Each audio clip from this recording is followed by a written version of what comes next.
भगवान के 8 विवाह हुए। जय हो। 8 पटरानी हैं, 16,100 रानी है।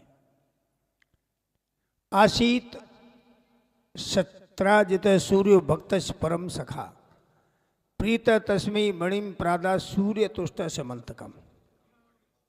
सूर्य देवता का भक्त शत्राजित और एक समंतक मणि सूर्य देवता के द्वारा दी हुई शत्राजित को। और जब वो मणि को धारण करके चलता है, ऐसा लगता है कि सूर्य देवता आ रहे हैं, इतना प्रकाश है उसके अंदर। जल्दी से कोई पहचान नहीं पाता, जब निकट आ जाता है तो पहचानते, इतना तेज है। तो एक बार मणि को धारण करके जैसे ही द्वारका में प्रवेश किया है,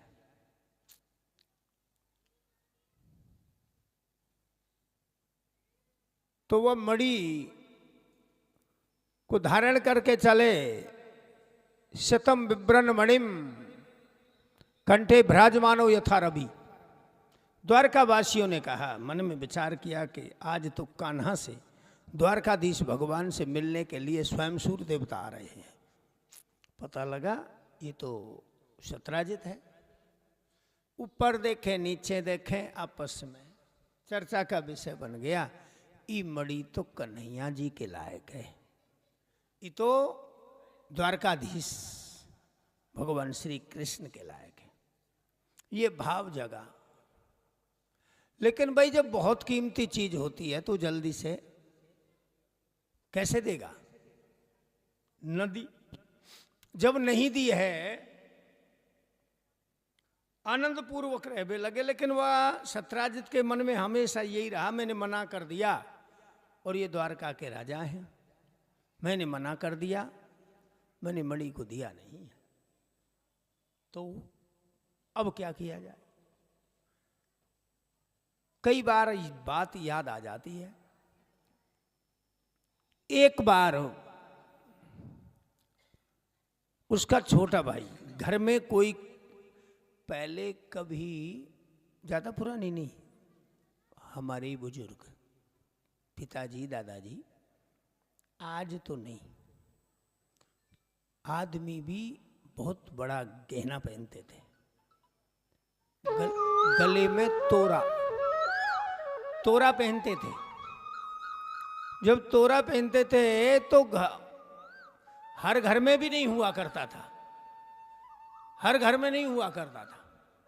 और उस को अड़ोसी पड़ोसी कहीं शादी में विवाह में, जिस लड़का की शादी हो, आपस में मांगते थे, तो आपस में काम चलता था।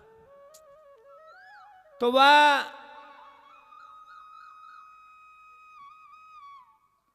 ऐसे ही मणि है। वो मणि को शत्राजित का छोटा भाई प्रसेन वो धारण करके चला गया। भाई शौक तो कर ही लेते। जैसे ही घोड़ा पर सवार होकर के चला, तो आगे एक शेर मिल गया है। शेर ने घोड़ा को मार दिया, प्रसेन को मार दिया, मणि को ले लिया। जब मणि को ले लिया तो शेर आगे चलता है, तो शेर को एक रीछ मिला है। रीछ ने शेर को मार दिया, मणि को ले लिया। और वो जो रीछ था वो जाम्बवंत, और जैसे ही अपनी गुफा में प्रवेश किया, उसकी बेटी जाम्बवती थी, जाकर के दे दिया। अब कई दिन निकल गए, जब प्रसेन नहीं लौटा तो शत्राजित के मन में यही भाव आया है, हो न हो द्वारका वासियों ने मेरे से मणि को मांगा था, मैंने मना कर दिया, कहीं ईर्ष्या करने लगे हों। और बात घटते घटते विचारों में बदलाव आते आते वाकई मन ने निर्णय कर लिया, होए न होए, या द्वारकावासी कृष्ण ने, द्वारकावासियों ने मणि की खातिर मैंने मना कर दिया, मेरे भाई को मरवा दिया है और मणि को ले लिया है। ये मनसा पाप आ गया, जबकि दूर दूर तक कोई बात नहीं है। देखो रामायण में लिखा है, रामायण में गोस्वामी तुलसीदास जी ने लिखा है, परद्रोही की रही निशंका, जो दूसरों से द्रोह करते हैं वो कभी निर्भय निसंकोच नहीं रहते, वो भयभीत हमेशा बने रहते हैं। क्योंकि मैं दूसरों से द्रोह करता हूं तो उसके मन में खटका बना रहता है। परद्रोही की रहे निशंका और कामी पुण्य की रही निकलंका। कामी पुरुष बिना कलंक के नहीं रहेगा, आज नहीं तो कल और कल नहीं तो परसों उसे कलंक रहेगा ही।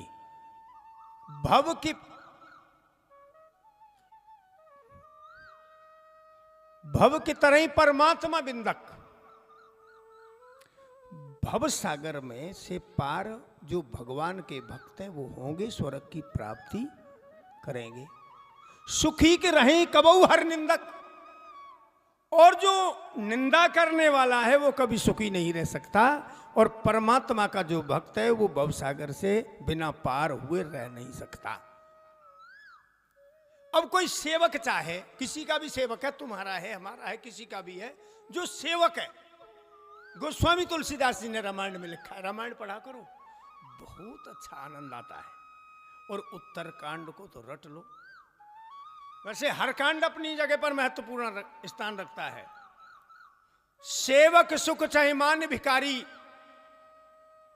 कोई सेवक ये चाहे कि मुझे सुख मिल जाए तो दुनिया की ताकत नहीं, उसके भाग्य में सुख नहीं है। भाई सेवक को क्या सुख मिलेगा, हमेशा आदेश का पालन करेगा। सेवक सुख चाहे मान भिखारी, और भिक्षा मांगने वाला भिखारी चाहे कि मेरा मान गुमान, वाको मान कहां है, उधर दर का भिखारी है। ऐसा कौन ने कहा था? जब वो भगवान श्री राम के पास शूर्पणखा जाती है और वो कह देते हैं ना मेरी शादी हो चुकी है, मेरा छोटा भाई है। जब लक्ष्मण जी ने कहा रे शूर्पणखा तू कहाँ आ गई, मैं तो उनका सेवक हूँ, जब मुझे ही सुख नहीं है तो तुझे सुख कहाँ मिलेगा। बोलो आनंद कंद भगवान की। मैं उनका सेवक हूँ भाई, मैं आज्ञा का पालन करूंगा तो तू आज्ञा में ही रहेगी, इसलिए तू वहीं चली जा। पहले बड़े प्यार से बातें हुई हैं, वो तो अपमान नुरना कटी वो तो बहुत बाद की बात है। सेवक सुख चाहे मान भिखारी, और व्यसनी धन शुभ गत व्यभिचारी। और व्यसन करने वाला आदमी धन चाहे कभी इकट्ठा नहीं कर सकता, व्यसनी व्यसनी धन शुभ गत व्यभिचारी। और कोई व्यभिचारी आदमी चाहे मेरी सदगति हो जाए तो विरोधाभास है, असंभव है, नहीं हो सकता। लोभी यश चाहे चार गुमानी, और लालची आदमी चाहे कि मेरा यश हो जाए, नहीं होगा। इन सब में विरोधाभास है। लोभी यश चाहे चार गुमानी, और गुमान करने वाला अहंकारी आदमी चाहे मुझे धर्म अर्थ काम मोक्ष प्राप्त हो जाए, असंभव, असंभव है, संभव नहीं। तो आज वो जो मनसा पाप किया है कि मेरे भाई को मरवा दिया है, अब कह भी नहीं सकता। सामने यदि कोई जबरदस्त पार्टी हुआ करती है तो जल्दी से ऊपर को गर्दन न। अब कहां द्वारकाधीश, अब जब द्वारकाधीश भगवान, उनका सामना कौन करेगा? अब वो बेचारा भाई भी मर गया है, और मड़ी भी चली गई, और घोड़ा भी वापस नहीं आया है। उकाउते कह तो सके ना। और वह के मन ने यह निर्णय कर लिया है कि मेरा भाई दुनिया से विदा हो गया और द्वारकाधीश ने मेरे भाई को मरवा दिया है, तो अब क्या करते हैं वो अपने मन में। और एक दिन ज्यादा निराश है गयो, और जब वो रोने लगा, आंखों में पानी आ गया, और आंखों में पानी आ गया है। उनकी पत्नी आई, और पत्नी ने अपने पति की आंखों में पानी देखा, कहने लगी महाराज कहा बात है? वो देवी कुछ नहीं, एक बार का, 2 बार का, 10 बार का कुछ नहीं। उन महाराज बताना तो पड़ेगा। इस तरीके के आंखों में आंसू मैंने तो आज तक आपने देखे नहीं, आपकी आंखों में नहीं देखे, आपको बताना तो होगा। और जब ज्यादा कही तो देवी किसी से कह मत देना। ये संपूर्ण कथा का निचोड़ है इस प्रसंग का, किसी से कह मत देना, यही शब्द है। न्यू हर विद्वान अपना अपना मत लगाता है कि मैं तो बता तो दूंगा पर कहना मत, मैं ना कहूं। पर यदि आप कह दोगी तो मैं दुनिया में ना, यदि आपने कह भी दिया तो मैं दुनिया में ना, तो तेरे सिंदूर की रेखा खत्म। अब औरत के लिए इससे बड़ा कष्ट और संकट क्या है भाई? इससे बड़ा तो कुछ नहीं है। महाराज मैं न कहूं, और उसको पहले ही बता दिया कि मैं दुनिया में जिंदा नहीं रहूंगा यदि तूने किसी को कह दिया तो। मैं न कहूं काऊते। आखिरकार वो कहवे लगे कि यह द्वारकाधीश ने मेरे भाई को मड़ी के लालच में मरवा दिया है, मड़ी ले ली। अब तो पत्नी भी रुदन करवे लगी, आ गई इधर उधर और बड़ी बेहाल हो गई। कुछ शांति भी धारण करी है। कुछ समय बाद भाई एक काम करने वाली नौकरानी आती है। वह नौकरानी ने मालकिन के आंखों में पानी देखा। नौकरानी कहती है, मां आप क्यों रुदन करती हो? उन बेटी बतावे लायक ना, मैं काउते कहूंगी ना, ना बेटी काउते बतावे लायक ना। 1 बार 2 बार 10 बार कहा, और जबकि पति ने क्या कह दिया था कि मेरे सिंदूर की रेखा ना, तेरे सिंदूर की रेखा नहीं रहेगी, तू, मैं दुनिया में नहीं रहूंगा। तो भाई पत्नी के लिए। लेकिन ज्यादा नौकरानी ने कही तो बेटी काउते कह मत दीजो, काउते किसी से कहना मत। मैं न कहूं तो या द्वारकाधीश ने या नंद के लाला ने प्रसेन को मरवा दिया है। अब तो नौकरानी भी भाई जाके यहां रहती है, वो मालकिन है, उसका खाना पीना तो वो भी रुदन करती है, पर फिर भी शांति धारण करनी पड़ेगी, धंधा तो करना ही पड़ेगा। अब अपने घर के धंधे में लग गई, ले मटकाए और कुआं पे पानी भरने चली गई। और कुआं पे पानी भरवे चली गई तो कलश से पानी खींच रही थी रस्सी से, और टप टप आंसू गिर रहे। तो पानी भरने वाली पनिहारिन जो माता बहन हुआ करती हैं, बहुत थी कुआं पे, तो लाइन लगी हुई थी। बहन क्यों रो रही है? तेरी मालकिन ने कटवचन तो न कहे? उन्हें मेरी मालकिन तो बहुत अच्छी है, मेरे को भी डांटती फटकारती नहीं है गलती पे भी, उन तो क्यों रुदन करती है? उन बता बिला के बात न। उन 1 बार 2 बार 10 बार, अब तो पानी भरने वाली अनगिनत है। ज्यादा कही उन तो बहन काउत कह मत दीनो। अब कुआं पे कितनी है, काउते कह मत दीनो, जबकि वह के पति ने न्यों कह दी किसी से मत कहना। अब उन्होंने कहा कि द्वारकाधीश ने प्रसेन को मरवा दिया है और मड़ी ले ली है। अब तो कुआं की बात पूरी द्वारका में फैल गई। बोलो श्याम सुंदर भगवान की। अब तो कान्हा के कानन में आ गई, और जब कान्हा के कानन में आ गई, ओहो इतना बड़ा कलंक, मैंने एक आदमी को मरवा दिया और मड़ी के लालच में मेरे पास क्या कमी है, और मैं क्यों? तो देखिए, आपद अर्थे धनम रक्षित नीति सिद्धांत ऐसा कहता है। आपद अर्थे धनम रक्षित दारा रक्षित धनयपि आत्मानम सत्यम रक्षित। आपत्ति के लिए धन की रक्षा करो। भाई मेरे पे कोई कमी नहीं आई, आनंद रहा, अड़ोस पड़ोस में यदि कुछ होगा तो काम तो चलेगा, रिश्तेदारों में भाई बंधुओं में भाई काम आ जाता है। आपत्ति के लिए रक्षा करो। आपत अर्थे धनम रखे दारा रखे धनयपि। और यह धन दौलत कोठी बंगला सबसे बढ़ के फिर अपना भाईचारा भी तो है, भाई बंधु हैं। कि भाई मेरे भाई का, मेरे पिता का, मेरी माँ का अपमान न हो, परिवार का।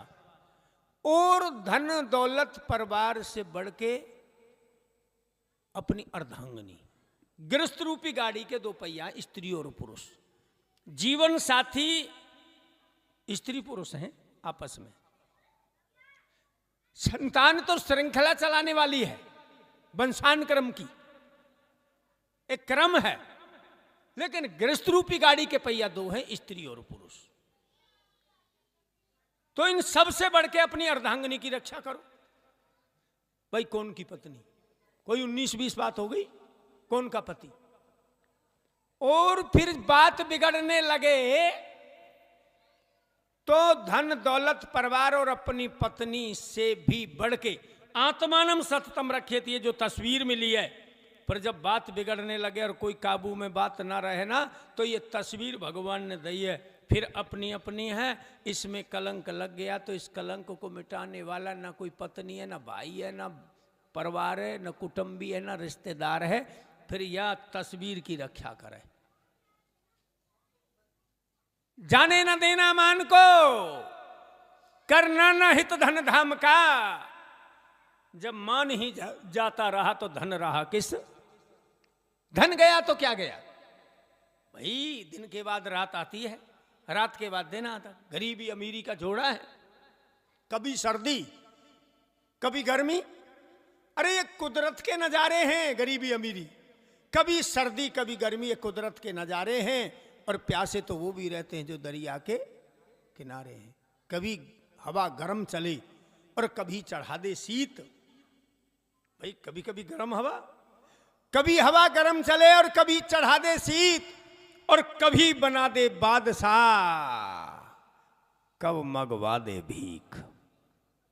समय बड़ी बलवान, समय से कछु ना पार बसावे, और समय बांध दे पाग, समय घर घर पे भीख मगावे। ये किसी को पता नहीं है, भगवान को भी कलंक लग गया। तो उस कलंक को अधम प्राणी जो होते हैं, अधम 3 तरह के हैं, मध्यम और उत्तम। अधम प्राणी हमेशा चाहे उल्टा सीधा कुछ भी करवा ले, उनको कुछ आगे पीछे का ख्याल नहीं हुआ करता, उन्हें पैसा ही पैसा चाहिए। और मध्यम प्रकृति के लोग होते हैं, उन्हें हमारा मान भी ना बना रहे और काम भी चलता रहे। अधमा धनम इच्छन्ति धनम मानम च मध्यमा, उत्तमा मानम इच्छन्ति मानो ही महताम धनम।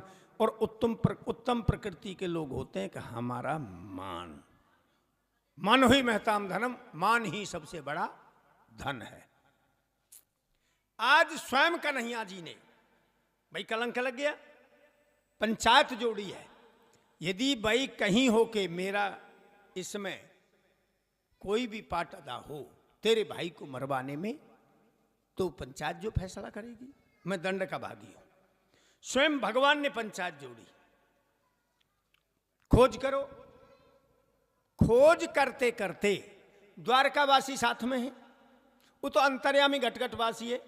जहां प्रसेन मरा हुआ पड़ा है, घोड़ा मरा हुआ पड़ा है, वहां पहुंच गए। भाई ये तो यहां है, घोड़ा भी है और प्रसेन भी है, मड़ी तो है ना। पर खोज देखो, चिन्ह देखो, चिन्ह किसके हैं? ये तो शेर ने मारा है। आगे चले शेर गया किधर है, आगे चले तो शेर भी मरा हुआ पड़ा है। भाई ये किसने मार दिया? शेर ने। इधर उधर देखे, कोई शेर ने तो इसको मारा नहीं, ये तो पैर रीछ के हैं, रीछ ने शेर को मार दिया। भाई रीछ किधर गया? देखो, देखा तो एक गुफा में, और जो गुफा में प्रवेश किया है, गुफा में जब प्रवेश किया तो द्वारकावासी क्या कहते हैं? भाई जाने प्रसेन मार दियो, घोड़ा मार दियो, शेर मार दियो, वो हमें का छोड़े, कलंक तो तोय लगे, हम तो यम जाए ना।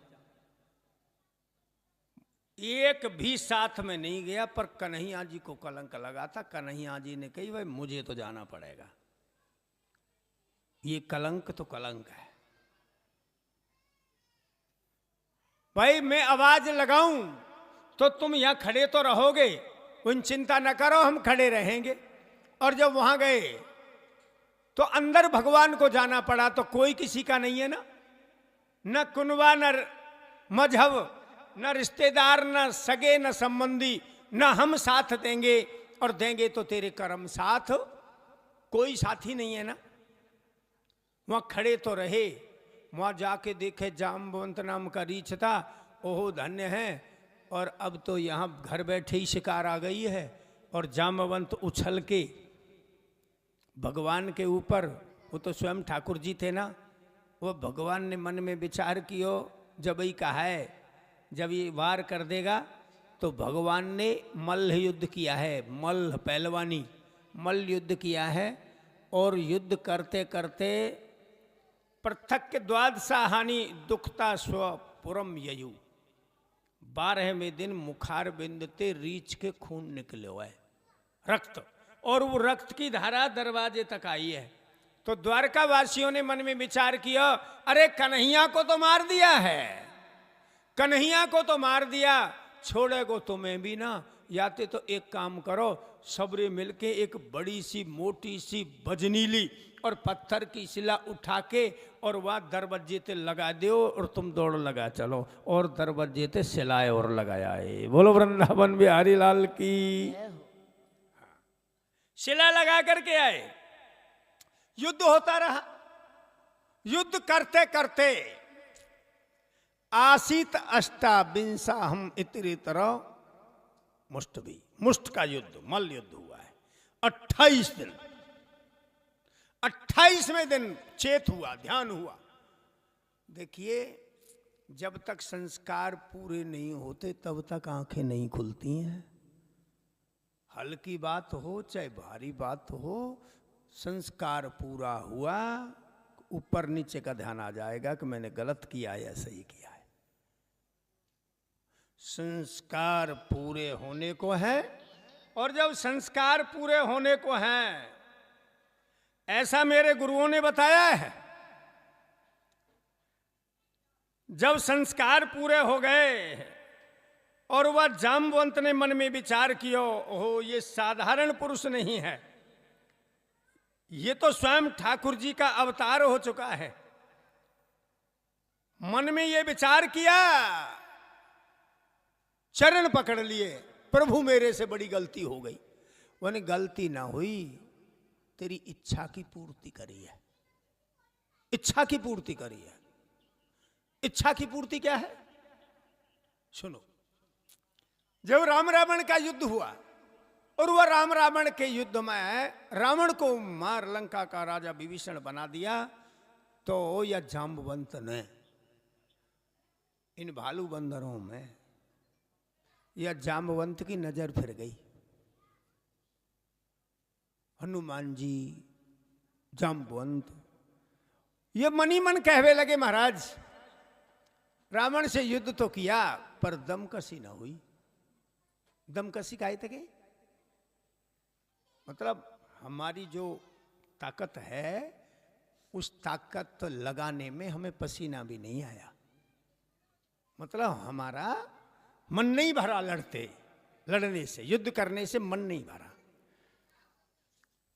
नजर फिर गई कि हमारो मन तो आप ते युद्ध करवे को है। बोलो वृंदावन बिहारी लाल की जय हो।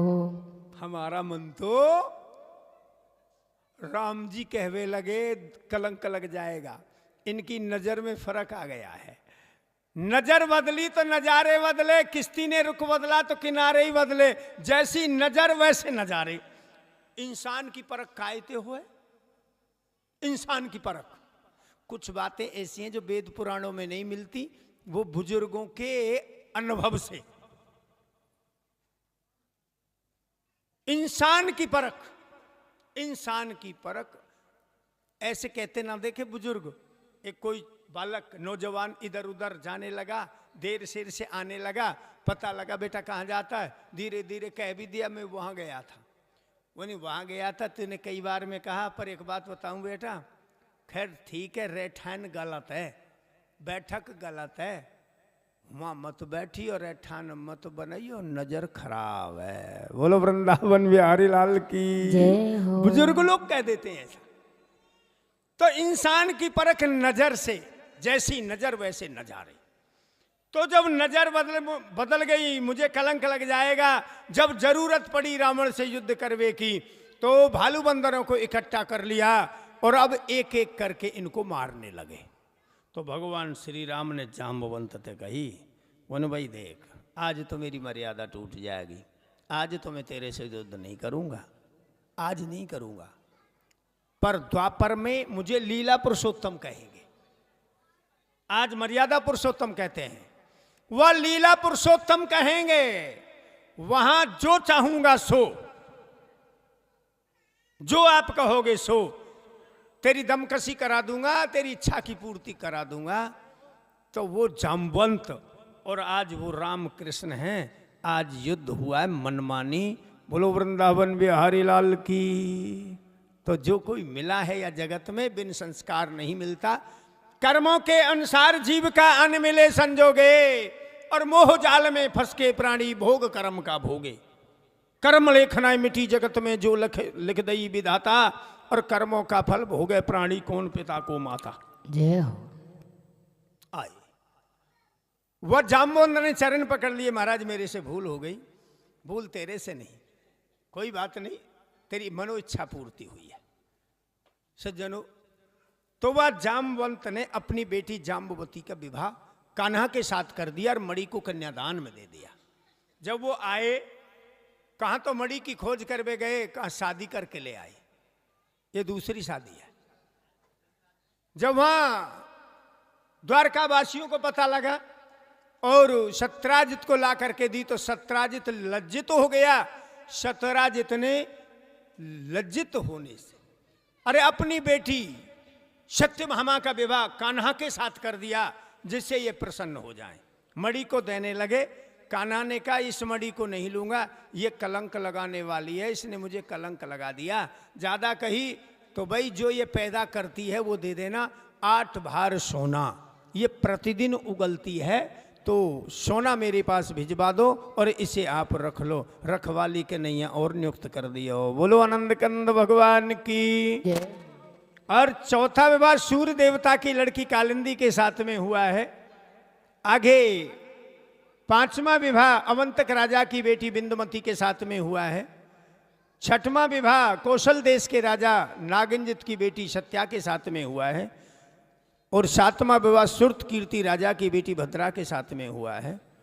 8वां विवाह मध्य देश के राजा की बेटी लक्ष्मणा के साथ में। ये 8 पटरानियां हैं। 16,100 रानियां, जो भौमासुर नाम का राक्षसी प्रवृत्ति का था, जो राजकन्या उनके अधीन थी। और उनका पत्र आया था, महाराज हमारा भी उद्धार करो। तो भगवान श्याम सुंदर ने उसका वध करके दुनिया से विदा करके राजकन्याओं को और बंधन से मुक्त कर दिया। कहा जाओ अपने अपने परिवार में जाके मिल जाओ, अब हम नहीं जा सकती हैं, हम आपकी दासी बन के रहेंगी। उन दासी नहीं, रानी बना के रखूँगा। इस प्रकार भगवान श्याम सुंदर के 8 पटरानी, 16,100 रानी। राधा जी अलग हैं और कुब्जा अलग है। राधा तो शक्ति अवतार है, वृषभान नंदनी लाडली। उनका तो कहना ही क्या है, वो तो संसार चक्र को चला रही हैं। उनके चरणों में ध्यान लगाने से प्राणी भवसागर से पार हो जाता है। बोलो श्याम सुंदर भगवान की।